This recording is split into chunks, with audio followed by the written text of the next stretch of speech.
నమస్తే. నేను నాగశ్రీ డైరీస్‌కి స్వాగతం. జనవరి 31న బయలుదేరి శ్రీలంక రామాయణ యాత్ర చేశామండి వారం రోజులు. ఆ యాత్రలో నేను ఎన్నో వీడియోలు మీకు అందించాలనుకున్నాను. కానీ శ్రీలంకలో ఏంటంటే అంతగా మనకి నెట్ కనెక్షన్ అనేది ఉండదు. వైఫై కూడా అంతగా కనెక్ట్ అవ్వదు. వీడియోస్ ఏవి డౌన్‌లోడ్ అవ్వలేదు. యాత్ర పూర్తిగా ఇవ్వలేకపోయాను. ఇప్పుడు అందించాలనుకుంటున్నాను. చాలా ఇన్ఫర్మేషన్ అందిస్తున్నానండి. నెక్స్ట్ యాత్రకు వెళ్ళాలనుకునే వారికి ఈ వీడియోలు చాలా బాగా ఉపయోగపడతాయి. మీకు కనుక నచ్చితే ఎప్పట్లానే లైక్ చేయండి, షేర్ చేయండి. అలాగే శక్తిపీఠం, సీతమ్మ వారున్న అశోకవనం ఇవన్నీ కూడా అద్భుతంగా ఉన్నాయండి. అవన్నీ కూడా చాలా బాగా షూట్ చేశాను. పార్ట్‌లుగా నేను మీకు అందిస్తానండి. మీరు మిస్ అవ్వకుండా ప్రతి వీడియోని ఫాలో అవ్వండి. మరి ఇక వీడియోలోకి వెళ్దాం. ఎయిర్‌పోర్ట్‌కొచ్చేసామండి. ఎయిర్‌పోర్ట్‌లో అందరూ మన సబ్‌స్క్రైబర్‌లు వచ్చున్నారు. అందరినీ పలకరిస్తూ ఈ ప్రయాణం సాగింది. బోర్డింగ్ స్టార్ట్ అయిందండి. ఆల్మోస్ట్ అందరినీ నంబర్ వైస్‌గా పిలుస్తున్నారు. మొత్తం అందరూ కూడా వెళ్తున్నారు. చాలామందండి గుంటూరు నుంచి వచ్చారు. ఆ తర్వాత కీసరగుట్ట నుంచి వచ్చారు. హైదరాబాద్ వాళ్ళు కూడా చాలామంది ఉన్నారు. గేట్ నెంబర్ వచ్చి 25B. అయితే వీళ్ళు శ్రీలంక ఎయిర్‌లైన్స్‌లో ఎక్కువ టికెట్స్ తీసుకున్నారు గదా! సో, దానివల్ల ఏంటంటే ఎయిర్‌లైన్స్ వాళ్ళు చాలా చక్కగా మగ పెళ్లివారిని చూసుకున్నట్టుగా చూసుకుంటున్నారు. ఇక నెక్స్ట్ ఏంటంటే ఈ మనం రమేష్ అయ్యంగార్ ద్వారా యాత్ర చేసినప్పుడు ఏంటంటే మనకి ఫుడ్‌కి సంబంధించి ఇబ్బంది ఉండదని నేను ఎన్నోసార్లు చెప్పాను. ఇప్పుడు ఫ్లైట్‌లో కూడా మాకు మంచి వెజిటేరియన్ ఫుడ్ రెడీ చేశారట. ఇక నెక్స్ట్ అందరూ కూడా ఎక్సైటింగ్‌గా ఉన్నారు. ఎప్పుడెప్పుడు వెళ్తామా? ఎప్పుడు చూస్తామా? అన్నట్టుగా. నేను ప్రతీదీ కూడా అందిస్తానండి ఆల్మోస్ట్. మొత్తం అంతా కూడా దగ్గరుండి రమేష్ అయ్యంగార్ దగ్గరుండి. కొంతమందయితే ఆయనతోటి 4, 5 ట్రిప్పులు వెళ్ళిన వాళ్ళందరూ కూడా ఉన్నారు. మళ్ళీ రిపీటెడ్‌గా వచ్చిన వాళ్ళు కూడా ఉన్నారు. కొంతమంది కొత్తగా వచ్చిన వాళ్ళు ఉన్నారు. ఒక ఇద్దరు మేడమ్స్ అయితే మాట్లాడారు. రమేష్ అయ్యంగార్ వేసిన ప్రతి దానికి వెళ్ళారట ఆవిడ. నేనైతే రమేష్ అయ్యంగార్ వారితోటి వాళ్ళ జర్నీ నుంచి చూసుకుంటే నా జర్నీ ఇది థర్డ్ టైమ్ అండి. ఒకటి గంగా పుష్కరాలకెళ్ళాను. ఆ తర్వాతేమో నేను మీ అందరికీ తెలుసు కదా! మహాలయ పక్ష యాత్ర, సప్తమోక్ష క్షేత్ర యాత్ర. ఆ తర్వాత ఇది శ్రీలంక అండి. శ్రీలంక ఆధ్యాత్మిక యాత్ర మొదలైందండి. అందరం వెళ్తున్నాం. ఇంక మరి ఫ్లైట్‌లో ఎక్కువ షూట్ చేయనివ్వరు కదా! ఏదైనా ఉంటే నేను తప్పకుండా అందిస్తాను. అందరూ అయితే భలే ఉత్సాహంగా ఉన్నారండి. శక్తిపీఠాలు చూడాలని చాలామంది ఇంట్రెస్ట్ తోటి వస్తూ ఉంటారు. 12 జ్యోతిర్లింగాలు, శక్తిపీఠాలు. 18 శక్తిపీఠాలని కూడా చూడాలని చెప్పి యాత్ర చేసేవాళ్ళే చాలామంది ఇందులో ఉన్నారు. శ్రీలంక చాలా వరకు కూడా ఏంటంటే టూర్స్ ద్వారా వెళ్తేనే బాగుంటుందండి. మనం పర్సనల్గా వెళ్ళడం కంటే కూడా టూర్స్ ద్వారా వెళ్తే ఏమవుతుందంటే వాళ్ళు ఫుడ్ కానీ మనకంటే అకామిడేషన్ ఇవన్నీ చూసుకుంటారు. మనం ప్రశాంతంగా కూడా యాత్రని ముగించవచ్చు. ఎందుకో హైదరాబాద్ ఇంటర్నేషనల్ ఎయిర్పోర్ట్ అంతా ఖాళీగా ఉందండి. ఎప్పుడు కిటకిటలాడుతూ ఉంటుంది. మరి కుంభమేళాకి పెద్దగా వెళ్ళటలేదేమో తెలియదు కానీ ఖాళీగా అయితే ఉంది. సో ఈ జర్నీ ఏంటంటే మొత్తం 2 అవర్స్ జర్నీ పడుతుందండి. 2½ అవర్స్ జర్నీ పడుతుంది. శ్రీలంకన్ ఎయిర్‌లైన్స్‌లోనూ మేము వెళ్తున్నాము. సో ఏంటంటే 2 అవర్స్ పైన జర్నీ 2½ అవర్స్ అని చెప్పారు. డైరెక్ట్ అనురాధాపుర అక్కడ దిగుతాం అనుకుంటా. మిగిలిన వివరాలు కూడా చక్కగా ఇలాగే ఇస్తానండి. జర్నీ ఈరోజు స్టార్ట్ అయింది కాబట్టి మరి ఈరోజు అంతా షెడ్యూల్ ఏంటన్నది తెలియదు కానీ మామూలుగా అయితే హైదరాబాద్ నుంచి హాయిగా బయలుదేరాం. చక్కగా అక్కడ అయిపోయింది. చెక్కింగ్ అన్నీ అయిపోయాయి. చక్కగా ఫ్లైట్‌లోకి వెళ్తున్నాం. బాయ్.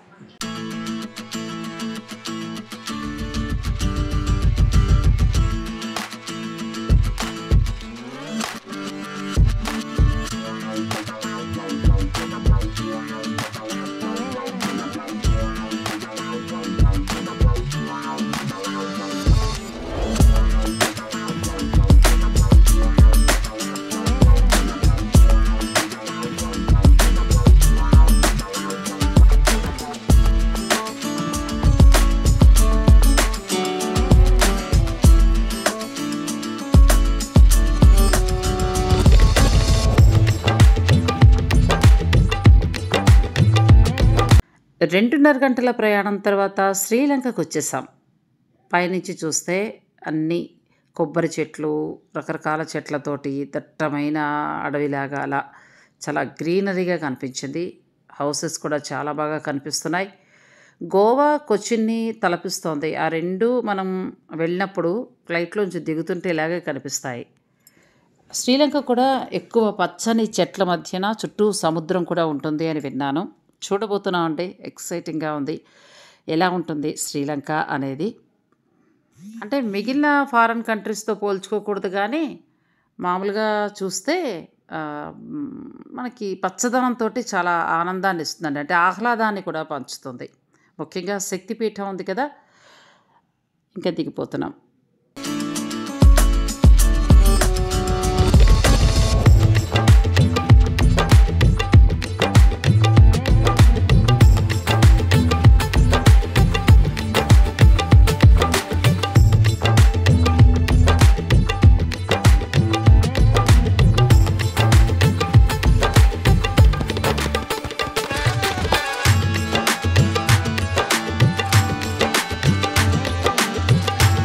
ల్యాండింగ్ అవుతున్నప్పుడు చాలా బావుంటుందండి. అదే అందుకే చెప్తున్నాను కదా! విమాన ప్రయాణం అనేది ఎంజాయ్ చేస్తూ వెళ్ళాలి.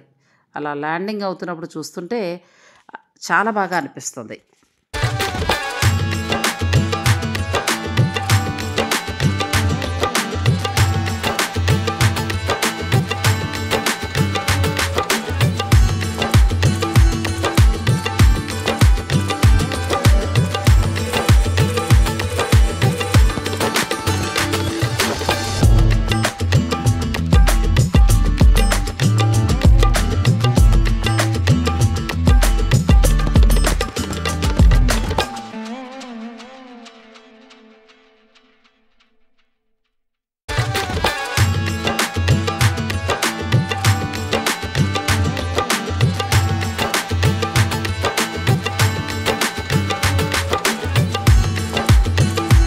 ఇక మా లగేజ్ అంతా కలెక్ట్ చేసుకున్నామండి. అందరం రెడీగా ఉన్నాం.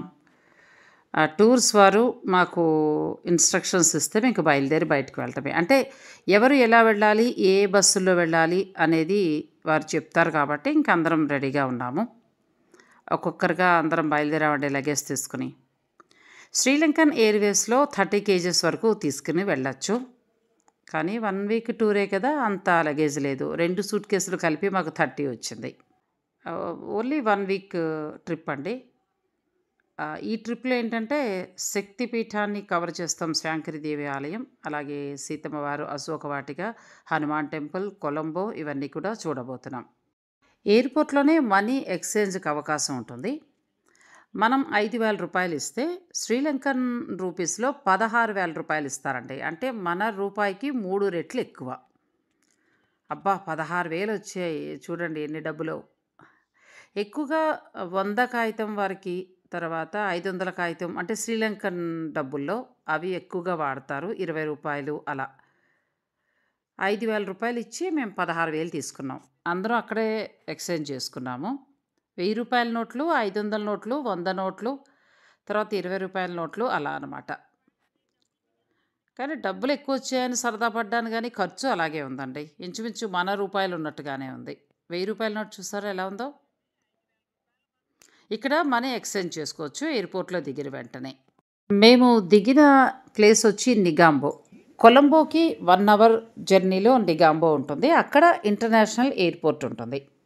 శ్రీలంక చుట్టి రావడానికి 2 మార్గాలున్నాయి. నిగంబో నుంచి చిలావో మీదుగా అలా జాఫ్నా అవన్నీ తిరిగి శక్తిపీఠాలు ఇవన్నీ అంటే మన సీతాదేవి టెంపుల్ అన్నీ చూసుకుని కొలంబోకొచ్చి మళ్ళీ నిగంబోలో ఫ్లైట్ ఎక్కేస్తారు.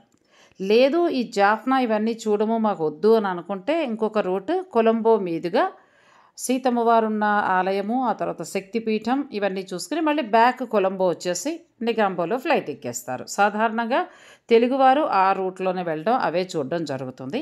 అయితే మా రూట్ స్పెషల్ ఏంటంటే ఇలా చిలావో మీదుగా జాఫ్నా, ఆ తర్వాత ఇంకా దగ్గరలో ఆ నియర్లో ఉన్న టెంపుల్స్ అన్నీ చూసుకుంటూ మేము శక్తిపీఠం అమ్మవారున్న ఆలయానికి చేరుకుని అలా యాత్ర కంటిన్యూ చేస్తాం.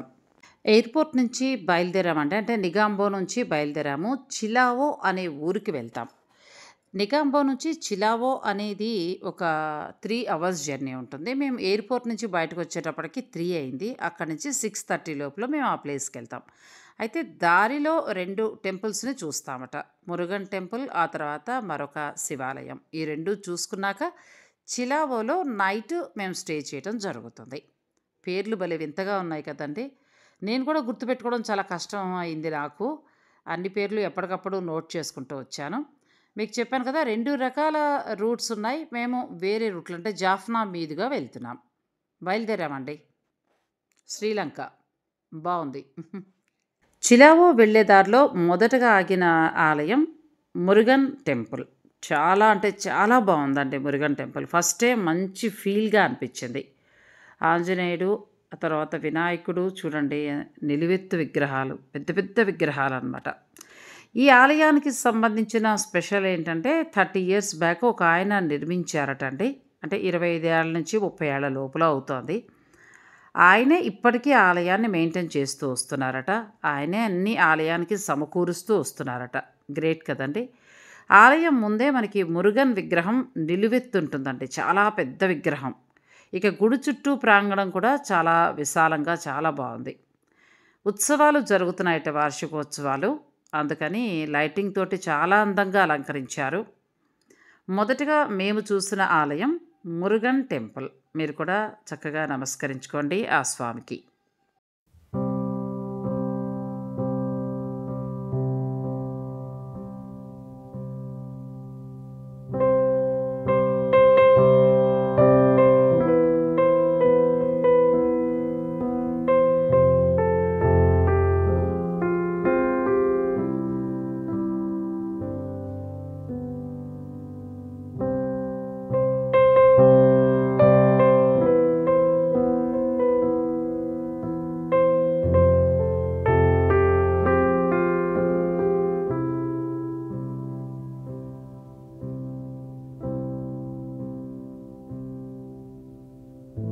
మురుగన్ ఆలయం తర్వాత శివాలయం కూడా చూసుకున్నాము. అయితే అప్పటికి చీకటి పడిపోవడంతోటి నేనింకా ఆలయ విశేషాలు అందించలేకపోయాను.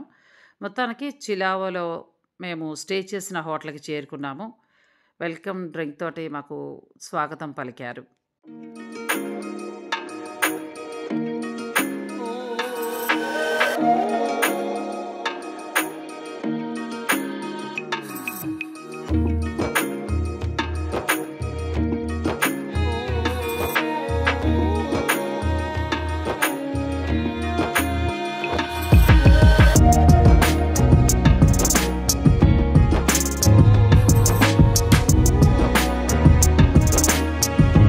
మాకిచ్చిన రిసార్ట్ కొంతమందికి పైన ఇచ్చారు. మొత్తం ఆల్మోస్ట్ అందరికీ కూడా ఇక్కడే ఇచ్చారు. చాలా బాగున్నాయండి. మంచిగా ఉన్నాయి. నీట్గా క్లీన్ అండ్ గ్రీన్గా హాయిగా మన ఇంటి ఉన్న స్ట్రెస్ అన్నీ మర్చిపోయి చాలా ప్రశాంతంగా గడిపేలాగా చాలా అందంగా ఉందండి. శ్రీలంక బాగుంది. ప్రశాంతంగా హాయిగా ఉంది. ఎంత గ్రీనరీగా ఉందో చూడండి. అందరం కూడా బ్రేక్ఫాస్ట్కి రెడీ అయిపోయామండి. మొత్తం చాలా హాయిగా భలే ఉంది. అక్కడేమో స్విమ్మింగ్ పూల్ ఉంది. మొత్తం అందరికీ కూడా ఇక్కడే రిసార్ట్ ఇచ్చారు. శాంతమైన గాలి భలే ఉందండి. చాలా బాగుంది. కొబ్బరి చెట్ల మధ్యలో. తర్వాత నేను వాయిస్ ఇచ్చుకుంటాను. మంచిగా ఎక్కడికక్కడ లగేజ్ అంతా కూడా సెట్ చేసి పెట్టేసాను మొత్తము. సో ఇంక వాళ్ళు వచ్చి మొత్తం తీసుకుని వచ్చేస్తారు. మొత్తం ఎవరి రూమ్ దగ్గర వాళ్ళు లగేజ్ అలా పెట్టేయాలి. వీళ్ళ అసిస్టెంట్స్ ఉంటారు కదా, వాళ్ళు మొత్తం లగేజ్ అంతా తీసుకుని వచ్చేస్తారు.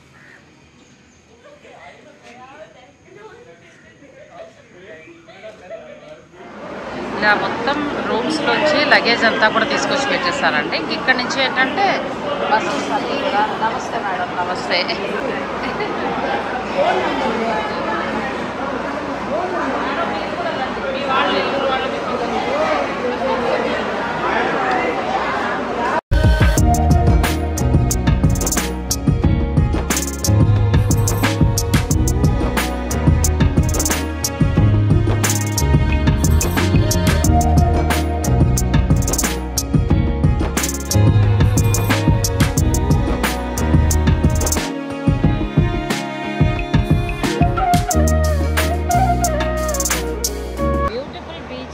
శ్రీలంకలో బీచ్లు కూడా ఎంత నీట్గా ఉన్నాయో. మేము దిగిన హోటల్ అయితే అది క్యారోలీనా అకాడమీ. సో నేను వాటికి సంబంధించిన నెంబర్స్ కూడా మీకు ఇవ్వడానికి ట్రై చేస్తాను.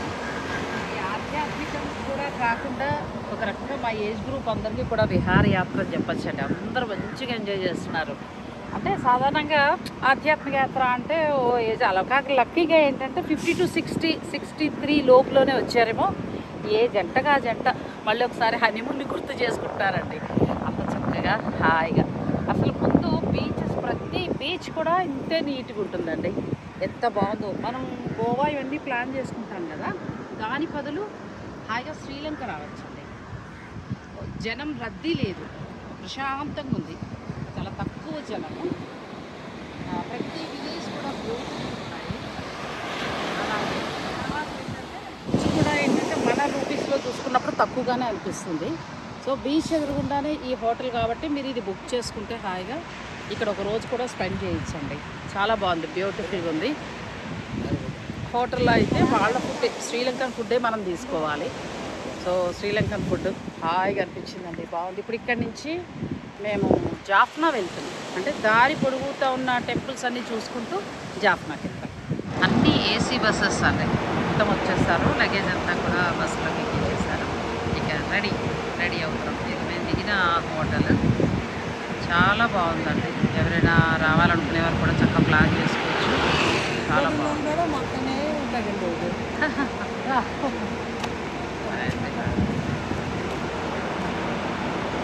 చాలా అండి. నెల్లూరు, మెడ్రాస్, ప్రొద్దుటూరు, బెంగళూరు, హైదరాబాద్, శ్రీకాకుళం, విజయవాడ, ఇలా అన్ని ప్లేసెస్ నుంచి వచ్చారండి. అందులో చాలామంది మన సబ్స్క్రైబర్సే ఉన్నారు. నాకు చాలా సంతోషం అనిపించింది. అందరూ హ్యాపీ ఫీల్ అవుతున్నారు. అలా ఏదైనా యాత్ర ఉంటే మాకు కూడా చెప్పండి, నెక్స్ట్ దానికి కూడా మేము జాయిన్ అవుతాం అంటున్నారు. సో నేను వెళ్తాను అనుకున్న ప్రతిదీ చెప్తానండి. ఇక్కడ నుంచి మేము ఇంకా స్టార్ట్ అవుతున్నాం. చిలావో నుంచి జాఫ్నాకి బయలుదేరామని చెప్పాను కదండి. సో ఇక ఈ దారిలో ఒక్కొక్క టెంపుల్ని చూసుకుంటూ వెళ్తున్నాము. ప్రతి టెంపుల్ కూడా ప్రశాంతంగా ఉన్నాయండి. నిన్న మేము మురుగన్ టెంపుల్, అలాగే ఈశ్వర ఆలయం, ఈ రెండు కూడా దర్శనం చేసుకున్నాము. చాలా చక్కగా దర్శనం అయింది. అయితే జాఫ్నాకి వెళ్ళేటప్పుడు ఏంటంటే చాలా ఆలయాలు మనకి దారిలో ఉన్నాయిగా, ఒక్కొక్క ఆలయాన్ని చూపిస్తూ వెళ్తున్నారు. శ్రీలంక ప్రకృతి అందాలకు నెలవని చెప్పచ్చు. అంటే మనకి అన్ని పచ్చని చెట్ల మధ్యన ప్రశాంతంగా ఉందండి. ప్రతి ఆలయం కూడా ప్రశాంతంగా ఉంది. భగవంతుడికి ఏమైనా చెప్పుకోవాలంటే ప్రశాంతంగా చెప్పుకోవచ్చు. ఎందుకు ఈ మాట అన్నానంటే, ఈ మధ్యకాలంలో ఏ ఆలయాలకు వెళ్ళినా విపరీతమైన రష్ ఉండడం, మనశ్శాంతిగా ఒక 5 నిమిషాలు కూడా దండం పెట్టుకోలేకపోతున్నాం. శ్రీలంక వరకు చూసుకుంటే ప్రతి ఆలయము ప్రశాంతంగా ఉందండి.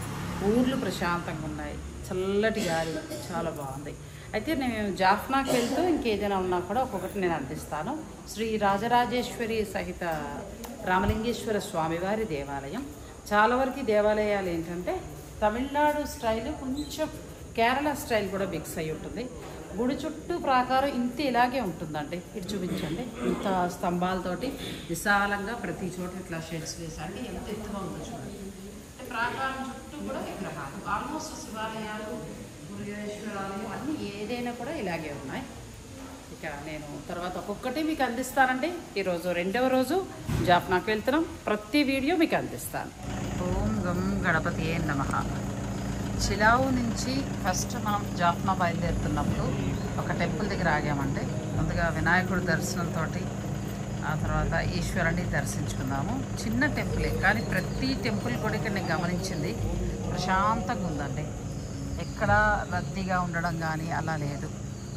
పచ్చగా కొబ్బరి తోటల మధ్యలో ఉన్న ఆలయం ఇది. ఎక్కువ ఆలయాలన్నీ కూడా తమిళనాడు స్టైల్లోనే ఉన్నాయి. చాలా టెంపుల్స్. మెయిన్ రోడ్ నుంచి కొంచెం లోపలికి తోటలు, కొబ్బరి తోటల మధ్యలోంచి వస్తే ఈ టెంపుల్ ఉంటుంది. ఓన్లీ టూరిస్టులు తప్పితే ఇంకెక్కడా కూడా రద్దీ లేదు, ప్రశాంతంగా ఉంది టెంపుల్. ఆలయం లోపలికి వచ్చామండి. ప్రతి ఆలయం కూడా ఇంతే విశాలంగా, ఇంతే ఎత్తుగా గోపురాలు అలా ఉంటాయి. ప్రతి ఆలయం కూడా చాలా బాగుంటుందండి. మనం ఇప్పుడు ఆలయం లోపలికి వచ్చాము. నేను మీకు ఆలయం లోపల పర్మిషన్ తీసుకున్నాను. అంటే గర్భాలయం ఎలాగో మనకు దర్శనం చేసుకునేవారు. మిగిలిన ఆలయం చుట్టుపక్కలంతా కూడా మీకు చూపిస్తాను. కొంచెం కేరళ ఆలయాల్ని పోలి ఉంటాయండి. దక్షిణామూర్తి ఇది కూడా పురాతన టెంపులే.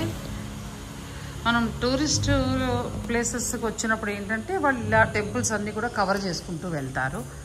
మేము నైట్ చిలావులో దిగాం కాబట్టి అక్కడి నుంచి జాఫ్నా 250 కిలోమీటర్స్ వరకు ఉంటుందట. సో వెళ్తూ మిడిల్లో ఒక్కొక్క టెంపుల్ ఇలా చూసుకుంటూ, ఇంకా ఏదైనా టూరిస్ట్ ప్లేసెస్ ఉంటే చూసుకుంటూ వెళ్తాం. నేను ముందు రోజు చూపించాను కదా, చిలవకు రావడానికి ముందు ఒక టెంపుల్ చూపించాను. ఆ టెంపుల్ కూడా సేమ్ ఇలాగే ఉంది, కాకపోతే ఇంకా పెద్ద టెంపుల్. అంటే శివాలయాలన్నీ ఆల్మోస్ట్ ఇలాగే ఉన్నాయి. ఏ శివాలయానికి వెళ్ళినా ఇలాగే మనకి దక్షిణామూర్తి, ఈశ్వరుడు, అమ్మవారు ఇలా సేమ్. ఈ ఆలయానికి వచ్చేటప్పటికి ఏంటంటే టూరిస్ట్ పాస్ లాగా మనకి అమౌంట్ టికెట్స్ కూడా ఉన్నాయండి. మన కరెన్సీలు మామూలుగా అయితే 150 రూపాయలు ఉందా అండి, 150 రూపాయలు అలా ఉంది. అంటే అందరం బస్సుల్లో ఒక్కొక్కరు రావడం వల్ల ఏంటంటే ఎవరికి ముందు దర్శనం అయితే వాళ్ళు చూపిస్తూ వెళ్ళిపోతున్నారు. మేము ఒక చిన్న వెహికల్లో ఉన్నాం కదా, మేము 7 మెంబర్సే. మామూలుగా అయితే బస్సెస్లో అయితే అందరూ ఇంకా చేసుకుంటూ వస్తున్నారు, అందుకే నాతో పాటు లేరు. ఇక ఆ తర్వాత నవగ్రహాలు కూడా మనం నమస్కరించుకుందాం. నవగ్రహాల యొక్క దయ ఉంటే చాలండి, మొత్తం అన్ని విధాలా బాగుంటుంది.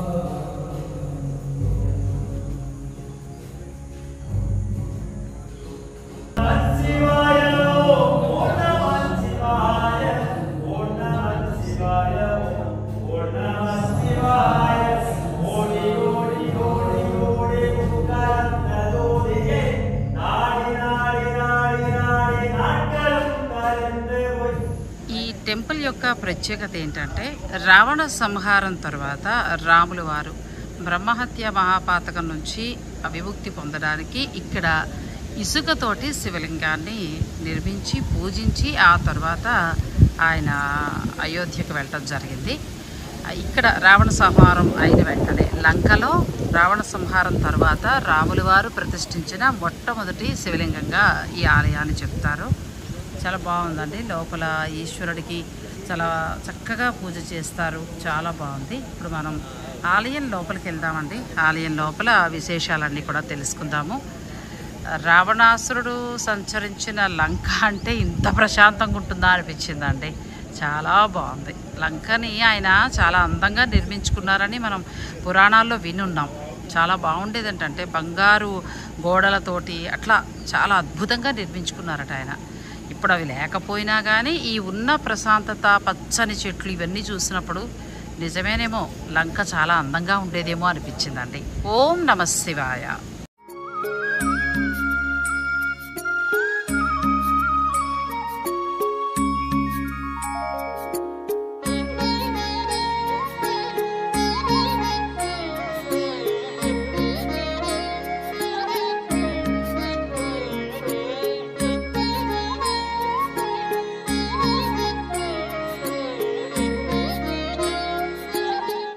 ఈ ఆలయం కూడా ఈశ్వరుడిదండి. చాలా బాగుంది అన్ని ఆలయాల్లానే. పొద్దున్నుంచి చూసుకుంటే ఇది 3వ ఆలయం. ఆ తర్వాత వేరొక టెంపుల్ ఉందట, అది కూడా చూసుకుని రాత్రికి జాఫ్నా చేరుకుంటాం. ఆలయ ప్రాంగణంలో నెమళ్ళు ఎంత స్వేచ్ఛగానో తిరుగుతున్నాయి. ప్రతి ఆలయం కూడా ఇంతే విశాలంగా ఉందండి. అంటే కొన్ని చిన్నగా ఉన్నాయి తప్పితే కానీ మేము పెడుతున్న దారంతా కూడా టెంపుల్స్ అన్నీ ఇంతే విశాలంగా ఉన్నాయి. నెమళ్ళే కాదు, జింకలు కూడా ఎంత స్వేచ్ఛగానో తిరుగుతున్నాయండి. దేశం కూడా చాలా ప్రశాంతంగా ఉంది. కరోనా తర్వాత దగ్గర నుంచి వారు చాలా ఆర్థిక కష్టాలు పడ్డారట, టూరిస్టులు రావడం తగ్గిపోయి. కానీ విజిట్ చేయించండి. అటు పుణ్యక్షేత్రాల దర్శనం చేసుకోవచ్చు, అలాగే శ్రీలంక అందాల్ని కూడా చూసి రావచ్చు. నేచర్లో గడుపుతాం శ్రీలంకకు వెళ్తే. నెమళ్ళు చూడండి ఎంత బాగున్నాయో. అలా గుడంతా నెమళ్ళే, ఏ పక్కన చూసినా నెమళ్ళు కనిపిస్తూనే ఉన్నాయి. మా తర్వాత వెనకాల 3 బస్సులు కూడా వచ్చేసాయి. ముందు మేము ఒక 2 చిన్న కార్లర్లో వచ్చిన వాళ్ళం వచ్చేసాము. ఒక వెహికల్లో మేము 7, ఇంకొక వెహికల్లో 7, మొత్తం 15 మెంబర్స్ మేము ముందు వచ్చాము. మా వెనకాల మిగిలిన 3 బస్సులు కూడా వచ్చేసాయి. అందరం ఈ దర్శనాలు చేసుకుని బయలుదేరాం. జాఫ్నాకి వచ్చేసాము. మార్నింగ్ బయలుదేరితే ఈవినింగ్ కల్లా జాఫ్నాకి చేరుకున్నాము. చిలాబో నుంచి మార్నింగ్ 9కి బయలుదేరితే ఈవినింగ్ 6:30కి జాఫ్నాకి వచ్చాం, దారిలో ఆలయాల్ని చూసుకుంటూ. ఈ జాఫ్నాలో ఎక్కువగా తమిళుల ప్రభావం ఉంటుంది. ఇక్కడ సింహళీలు చాలా తక్కువ. జాఫ్నా ప్రాంతం అంతా కూడా తమిళులే ఉంటారు, అందుకే తమిళ ప్రభావం ఎక్కువగా కనబడుతుంది. వారిలాగా అంటే వారు ఆరాధించే దైవాలు ఎక్కువగా మురుగన్ శివాలయాలు, ఆంజనేయ స్వామి ఇలాంటివి కనబడుతూ ఉంటాయి. ఇక మేము స్టే చేయబోయే హోటల్ ఇదే. ఇక్కడ 2 బస్సుల వారికి ఒక 2 వెహికల్స్ వారికి ఇచ్చారు. వేరే బస్సు వేరే వెహికల్ వారికి వేరే హోటల్, అంటే కొంచెం దూరంలో. మరి రూమ్స్ సరిపోవాలి కదండి, 150 మంది కదా. లగేజ్ అంతా కూడా హోటల్ స్టాఫే తీసుకొచ్చి ఇచ్చేస్తారు. వాళ్ళే మళ్ళీ కారులో పెట్టేస్తూ ఉంటారు కాబట్టి దాని గురించి పెద్ద టెన్షన్ అవసరం లేదు. కొద్దిగా జాఫ్నాలో వేడిగా ఉందండి. మరి ఈ ఫిబ్రవరి నెలలోనే ఇంత వేడుందంటే మే నెలలో ఇంకెంత వేడుంటుందో. హోటల్ రూమ్ ఇలా ఉందండి. వైఫ్ అండ్ హస్బెండ్ అయితే ఒక రూమ్‌ని అలాట్ చేశారు. సింగిల్‌గా వచ్చిన లేడీస్‌కైతే ఇద్దరిద్దరికి కలిపి ఒక రూమ్‌ని అలాట్ చేశారు. అలా అందరికీ కూడా చక్కగా రూమ్స్ అన్నీ సర్దిచ్చారు. బావున్నాయండి. మేము స్టే చేసినంత వరకు అన్ని హోటల్సు బావున్నాయి. మరి అన్నీ సుఖాలేనా? కష్టాలు కూడా చెప్పాలి గదా! నెక్స్ట్ ఎపిసోడ్‌లో తెలుసుకుందాం. మరి ఈ వీడియో కనుక మీకు నచ్చితే లైక్ చేయండి, షేర్ చేయండి. మరొక భాగంతోటి మళ్ళీ రేపు కలుస్తాను.